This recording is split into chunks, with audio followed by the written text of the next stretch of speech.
জানাই প্রার্থনা করি মানুষের জীবন পরিবর্তিত হয়ে যখন আমরা জীবনের দাদা খ্রিস্ট যিশুর সঙ্গে সংযুক্ত থাকে অথবা দেখতে যাই।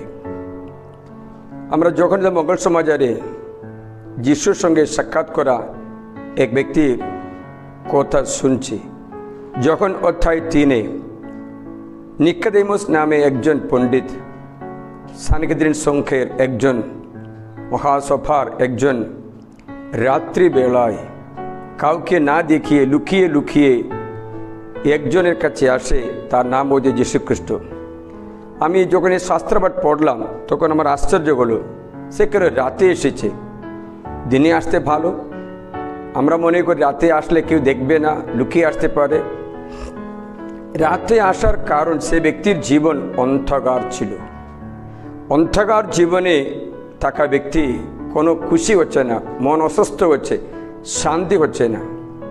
আর সকালে একজন আমাকে বলল, ফাদার যেতে চাইছে না, এ জেলাখালি এসে অনেক শান্তি, অনেক বচন শুনে মন খুশি হচ্ছে, যেতে চাই না বলে।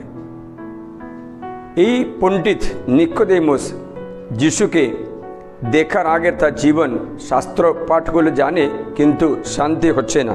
তার জন্য ফরিসীদের মধ্যেই নিকোদেম নামে একজন ছিলেন। তিনি ছিলেন ইহুদিদের প্রধানদের একজন। যিশুর কাছে রাতে এসে তিনি তাকে বললেন, রাব্বি, আমরা জানি আপনি ঈশ্বর থেকে আগত একজন ধর্মগুরু, কারণ আপনি যে সমস্ত চিহ্নকর্ম সাধন করেন তা কেউই করতে পারে না যদি না ঈশ্বর তার সঙ্গে থাকেন। কি কি চিহ্নকর্ম জানেন?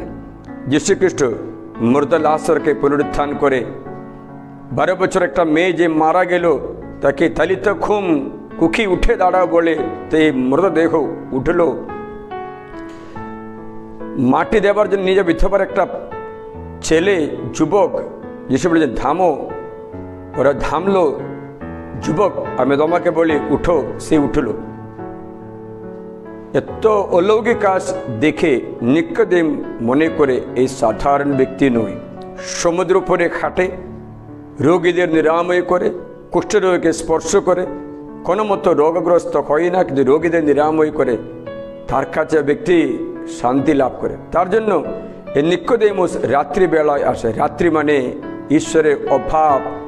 কারণ যিশু বলেন, আমি জগতের জ্যোতি। যখন মঙ্গল সমাজ অধ্যায় 8 বচন 1 বচন 12 লেখা আছে, আমি জগতের জ্যোতি। তাহলে যীশুখ্রিস্ট না থাকা ব্যক্তি এখনো অন্ধকারে রয়েছে। যিশু বললেন, আমার অনুসরণ করা ব্যক্তি কখনো অন্ধকারে চলিবে না, তাকে জীবনের আলো পাবে। আবার যিশু তাদের উদ্দেশ্য করে বললেন যখন 8:12, আমি জগতের আলো, যে আমার অনুসরণ করে সে অন্ধকারে চলিবে না, কিন্তু জীবনের আলো পাবে। মানে হচ্ছে যদি যিশু অন্ধকার মানে যিশুর অভাব। যিশুর অভাবে থাকা ব্যক্তি অশান্তিতে থাকে। আজকে তুমি জিজ্ঞাসা করে দেখো, তোমার অন্তর থেকে যিশু চলে গেলে দুঃখ কষ্ট অসুস্থ ভাব অনুভব করতে পারে। একটু আগে আমি আমার ভাইকে বললাম, অসুস্থ ভাব অনুভব করছে কেন? মনে হচ্ছে একটা দুশ্চিন্তা মনের মধ্যে ঢুকলো, সেই চিন্তা ভালো না। সেই চিন্তা যতদিন আমার মনে থাকে ততদিন মনে অসুস্থ ভাব, মানে হচ্ছে আত্মা এটা লড়াই করছে। মানে হচ্ছে যিশু না থাকলে অন্ধকার জীবনে চলে আসে। অন্ধকারে থাকা ব্যক্তি হোঁচট খায়, কিন্তু দিনের আলোতে চলে ব্যক্তি কখনো হোঁচট খায় না। অন্ধকারে থাকা ব্যক্তি জীবনে আনন্দ পায় না। তার জন্য যীশুখ্রিস্ট প্রথমে সৃষ্টি করলেন কে যেন? আলো। আকাশ সৃষ্টি করার সময় আলো হোক বললো, আলোকে সৃষ্টি করলো, আলোকে অন্ধকার থেকে দূর করে দিল। আলো থাকলে অন্ধকার আর থাকবে না। যিশু বললেন, আমি আলো। এবং যিশু শিশুদের বললেন, তোমরা জগতের জ্যোতি হও। মানে হচ্ছে যিশুর জ্যোতি আমরা। যাই হোক, নিকোদেমুস যিশু বিনা থাকা তার দুঃখ জীবন কখনো খুশি হয় না। তা যিশুর কাছে আসতে শুরু করলো, তার অন্ধকার চলে যায়। গতকাল একজন আমাকে ফোন করে জানালো, ফাদার আপনি মনে করছো কিনা জানি না, আমার স্ত্রী উনি প্রসবের অনেক কষ্টের মধ্যে আছে, ডক্টর বলছে সিজার করতেই হবে, না হলে হবে না, অনেক ভয় দেখাচ্ছিল। তো আপনি বললেন না, সিজার করতে হবে না, নর্মাল ডেলিভারি হবে। তাই সে বিশ্বাস করলো, তাই যিশুর কাছে এসে প্রার্থনা করে। গতকাল আমাকে ছবি পাঠালো যে সুন্দর একটা ফুটফুটা বাচ্চাকে ছবি, সেখানে লেখা আছে ফাদার নর্মাল ডেলিভারি হলো, সিজার করতে হয় না। কারণ সেই ব্যক্তি আসলো যিশুর কাছে, করলো প্রার্থনা, হলো বিশ্বাস, করলো প্রার্থনা, আসলো যিশুর কাছে। তাই আমি আজকে বলতে চাই, যারা যিশু খ্রিস্টের কাছে যায়, যদি তুমি আগ্রহের সঙ্গে যাও, একবার গেলে তোমার জীবন পরিবর্তিত হতে পারে। এই নিকোদেমুস রাত্রিবেলায় আসলো, সে কি করলো? আলো পেয়ে গেল। যিশু তাকে অনেক প্রশ্ন করছেন, প্রশ্নের উত্তর দিতে পারছেন। আপনি যিশু বলেছেন তুমি নবজন্ম হতে হবে। কিন্তু তোমরা জানো যিশুর সঙ্গে 3 বছর থাকা একটা শিষ্য ছিল, তার নাম আপনি জানেন, জুদা ইস্কারিয়ত। তার নাম হচ্ছে জুদা ইস্কারিয়ত। সে কি করলেন? সে যিশুর সঙ্গে থেকে আলো নষ্ট করে দেয়, আলো নিভিয়ে যায়। আলো নিভিয়ে গেলে সে বুঝবে না। আমি একদিন একটা তামাশা বললাম, একটা অন্ধ তার কাকাকে দেখতে সকালে চলে গেল, সকালে রাস্তা কেটে চলে গিয়ে কাকার বাড়িতে পৌঁছলো। কাকার বাড়িতে খাওয়া দাওয়া সকল সন্ধ্যা হলো, ফিরে আসতে হবে বাড়িতে। তখন কাকি চাইলো একটা বাতি জ্বালাতে বললো। কী করলেন? নারিকেলে চোপড়া দিয়ে, নারিকেলে পাতা দিয়ে, শুকনো পাতা দিয়ে বেঁধে একটা প্রদীপ মতো বানিয়ে ওরা অগ্রভাগে আগুন ধরিয়ে বলছে এরকম করো, এই জ্বলতে থাকবে, চলো। আমার চিন্তা, এই অন্ধ তার কিসের প্রয়োজন? তার দিন ও রাত একই তো, দিন রাত তার পক্ষে একই। তাহলে কেন এই আলো চাইছে? আমাদের কিউরিয়াসিটি, আকাঙ্ক্ষাতে জিজ্ঞাসা, কেন তুমি এই আলো চাইছো? কেন? তোমার পক্ষে এই সূর্য নেই তো, আলো নেই তো, তুমি দেখতে পাচ্ছ দিন হয়ে রাত তোমার একই তো। সে বললো একই তো ফাদার, কিন্তু যদি আমি প্রদীপ জেলে যাই, রাত্রে তো কেউ আমার দিকে আসা ব্যক্তি এই আলো দেখে আমাকে পথ ছেড়ে দেবে। ও, তার বুদ্ধিটা ভালো।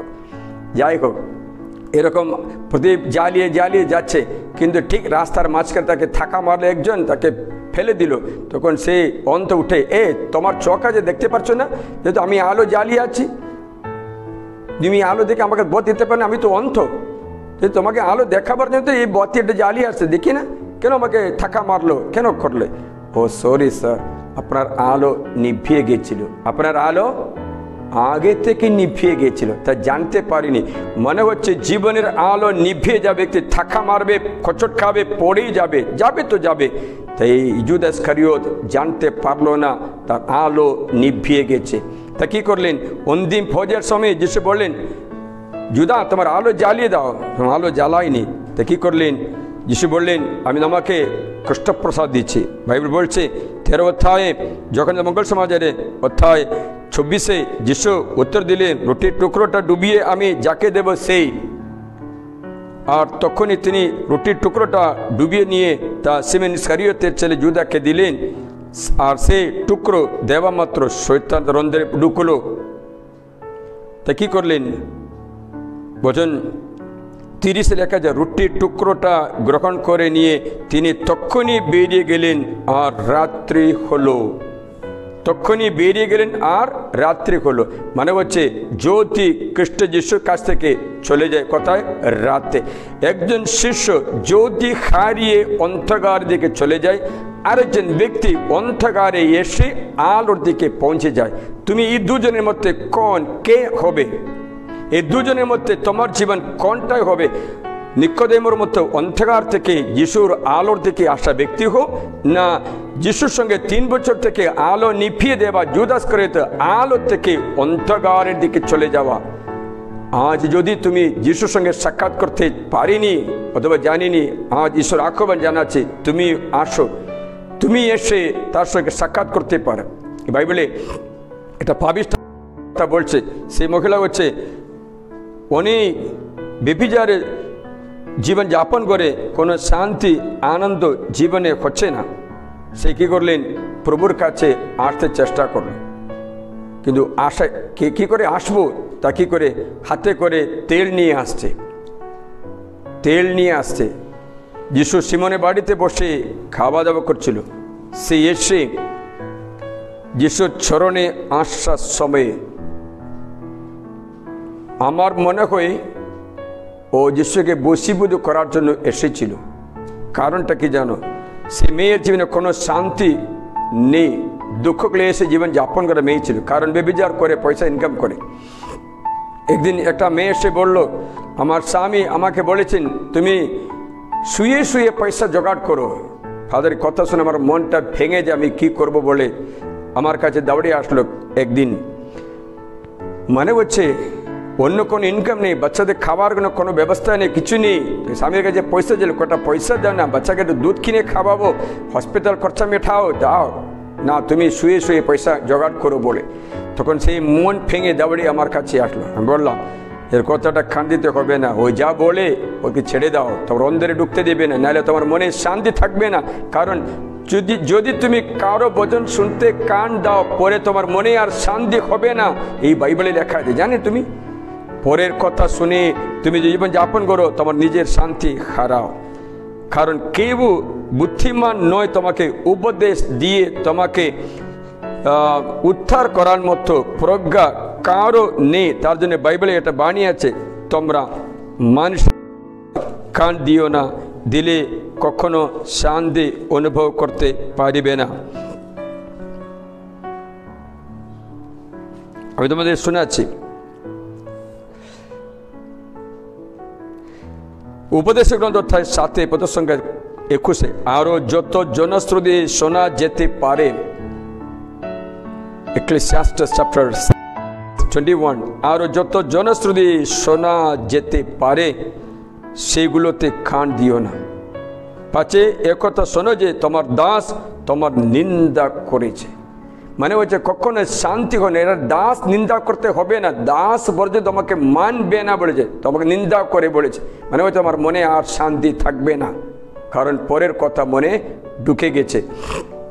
প্রিয়জন, পরের কথা শুনে তুমি তোমার মনটা ভাঙতে দিও না।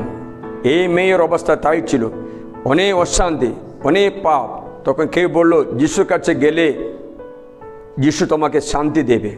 সে তার মতো চিন্তা করলো, আমি কি করে যিশুর কাছে যাব? যিশু পরম পবিত্র একজন শোনা গেছে, তাহলে কি করে আমার দিকে সে আকর্ষিত হবে? তখন সাজিয়ে টুজিয়ে যাওয়ার মতো কিছু নেই। তার জন্য কি করলেন, তার হাতে যে সুগন্ধি তেল ছিল সেটা জাটা মাংসের তেল ছিল, তার বহুমূল্য, এটা নিয়ে যাচ্ছে। নিয়ে গিয়ে যিশুকে দেখা মাত্র যিশু তাকে দেখিয়ে এই কথা নিঃশব্দ রূপে মৌন রূপে বলল, বেটি, মেয়ে, তোমার সকল পাপ আমি ক্ষমা করি, তোমাকে আর দণ্ড দিচ্ছে না। যিশুর মুখে শব্দ বিনা প্রচারিত, তার মুখ থেকে প্রসারিত রশ্মি, এই রশ্মিতে সেই মেয়ে আলোকিত হলো। তখন সেই মেয়ের নিচের অবস্থা বুঝতে পেরেছে, ভাই আমি এত পাবি, এত পরম পবিত্র ঈশ্বরের সামনে আমি কি পাবি বলে কাঁদতে শুরু করলো। প্রভু অনুতপ্ত। সে সময় যিশু তাকে পাপমোচন দিলেন। সেই মেয়ে শোকের জলে যিশুর পা ধুইতে শুরু করলেন, চুল দিয়ে মুছতে এবং চুম্বন করে বলে আমাকে ক্ষমা করো। সে যিশু কি করলেন, তার অনেক পাপ ক্ষমা করলেন। যিশু বলেছেন লোকের মঙ্গল সমাজ 47, এই জন্য আপনাকে বলছি, এই যে বহু পাপ তা ক্ষমা করা হয়েছে, কারণ ভালোবাসা দেখিয়েছে। কিন্তু যাকে অল্প ক্ষমা করা হয় সে অল্প ভালোবাসে। পরে তিনি সেই স্ত্রীলোককে বললেন, তোমার পাপ ক্ষমা করা হলো। এবার তিনি কিন্তু সেই স্ত্রীলোক বললেন, তোমার পরিত্রাণ সাধন করেছেন, শান্তিতে যাও। পাপ ক্ষমা, পরিত্রাণ দুটোই পেল। কার কাছে গিয়ে? এমনই যিশুর কাছে। যিশুর কাছে সাক্ষাৎ করে ব্যক্তির জীবন পরিবর্তিত হয়। নিকোদেমোর জীবন পরিবর্তিত হয়। যিশু তাকে বলেছেন, তোমার পুনর্জন্ম করতে হবে।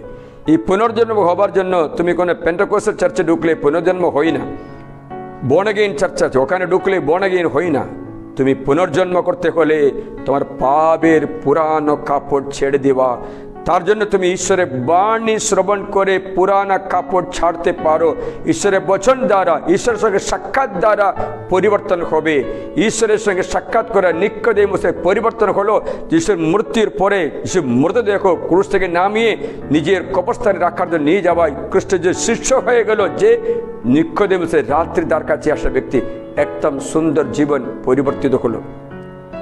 প্রিয়জন, যখন মঙ্গল সময়ে আমরা কয়েকদিনে চিন্তা করে আসছি যে অনুগ্রহ প্রভু থেকে আসছে, মন্দির পরিষ্কার করে যীশুখ্রিস্ট তার সামনে থেকে আশীর্বাদ হারিয়ে না ফেলে আশায় আজকে দেখি নিকোদেমুস যিশুর সঙ্গে সাক্ষাৎ করে তার ব্যক্তির জীবন আশীর্বাদে পরিণত হয়।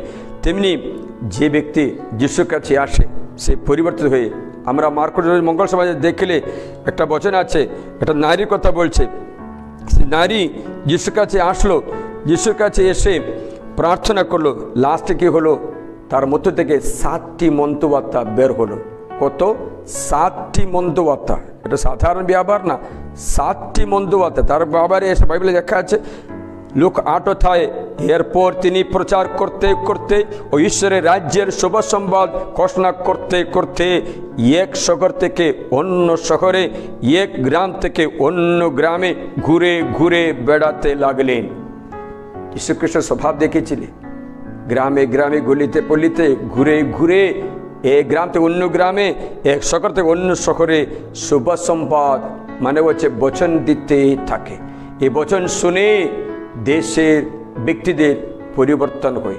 আমি স্মরণ করছি, আমি একটা প্যারিশে বাণী প্রচার করতে গেলাম, সেখানকে ভালো করে বলেছেন, ফাদার আমাদের এই জমি ফসল দিচ্ছে না, এই গাছ ফল দিচ্ছে না, অনেক বছর হয়েছে, অনেক বছর হয়ে ফল দিচ্ছে না। তখন আমি গাছের কাছে গিয়ে বলে, গাছ ফল দেয় না, তোমাকে কেটে ফেলবে, তাড়াতাড়ি ফল দাও বলে আশীর্বাদ করে ক্ষেতের আশীর্বাদ করে আসলাম। পরে ওই বছরে প্রচুর ফল পেয়েছে ফাদার। সেখান থেকে 2টো গাড়ি করে, মানে হচ্ছে 1 লাখ বেশি খরচা আছে, 2টো গাড়ি করে পিলগ্রিম করতে লোকে নিয়ে এসে ছপরাতে নিয়ে এসে সাক্ষ্য দিচ্ছে। এরা খুশিতে আসছে, কারণ প্রভুর অপরিমেয় আশীর্বাদ ও জমিতেও ও গাছে নিজের জীবনে হতে ওরা চোখে দেখতে পেয়েছে, পাবে কারণ খ্রিস্ট যিশুর সঙ্গে সাক্ষাৎ। এই যিশু ঘুরে ঘুরে বেড়ায়।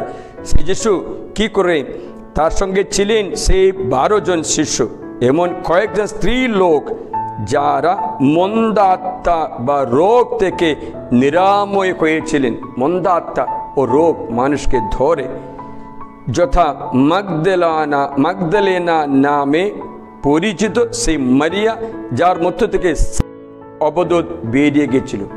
দেখেছিলে এক ব্যক্তির কত অবদূত বেরিয়ে গেছে? 7টা।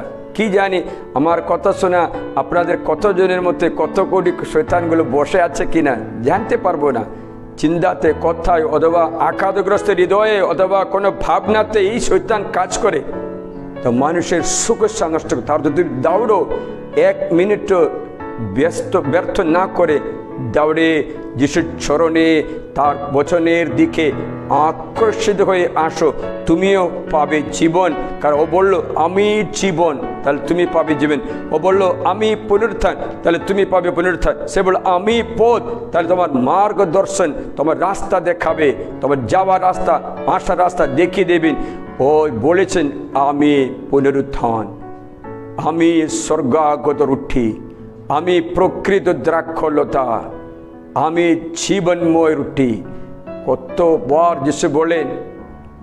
আসুন, সেই মাগদলেনার মারিয়া যিশু সাক্ষাৎ পেলেন। আমি তার জন্য বলছি, মার্কস মঙ্গল সপ্তাহ 16তে লেখা আছে,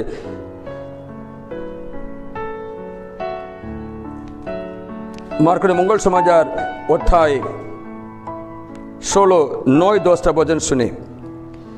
সপ্তাহে প্রথম দিন সকালে পুনরুত্থান করে তিনি প্রথমে সেই মাগদলেনার মারিয়াকে দেখা দিলেন। কাকে দেখা দিলেন?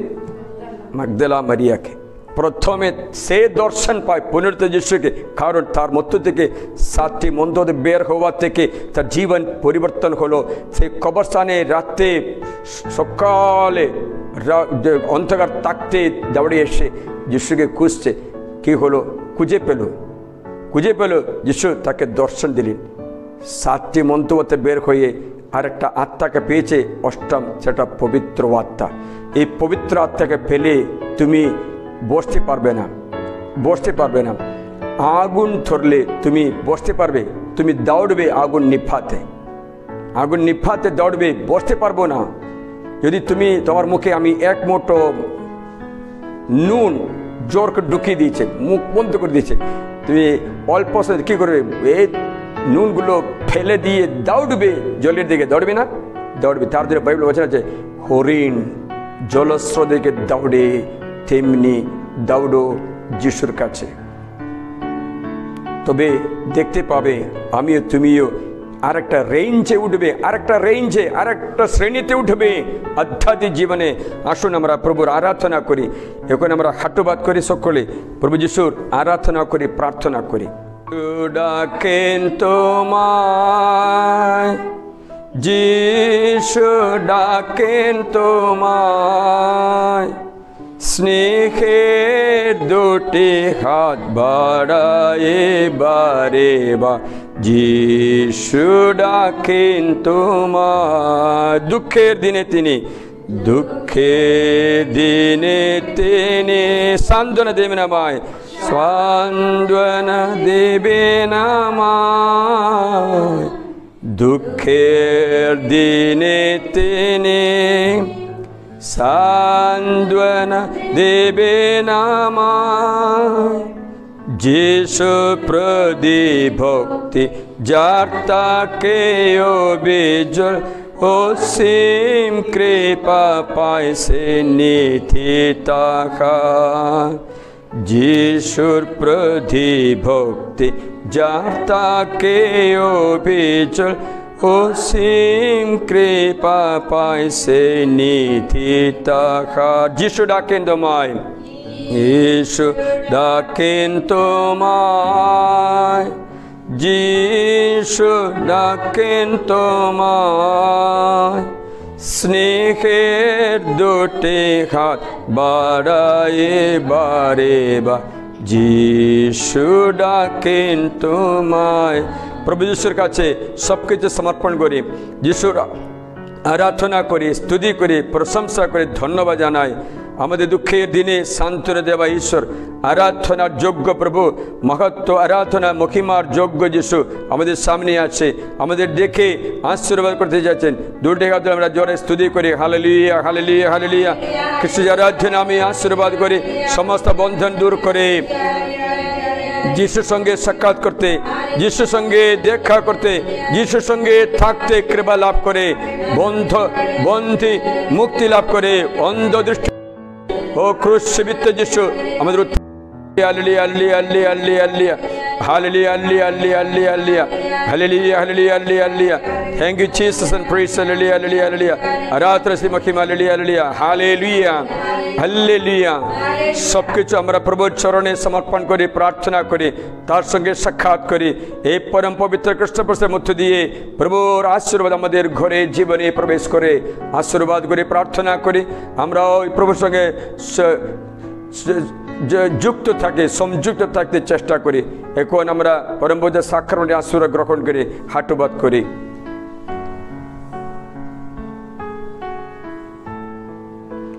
हे परम पवित्र ईश्वरीय संस्कार मुते प्रशंसा धन्यवाद तुम्हारी हो, पिता और पुत्र पवित्र आत्मा जय हो।